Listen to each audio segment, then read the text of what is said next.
Hello and welcome to my channel. Today I'm going to show you how to clean up perennials. This one is Pulmonaria, and you can already see that the buds are already starting to grow. This one is, however, not beautiful in this way, so I'm going to show you how to clean them up. It's very simple. Just grab firmly on the old leaves and pull them out. And there you can see the cleaned plant,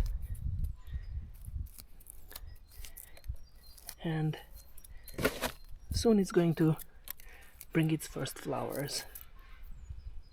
So this is how they do it also in the nurseries, so don't be afraid. Just grab it and pull the old leaves out with one simple move. So that would be all. Thank you for your attention. See you next time. Goodbye.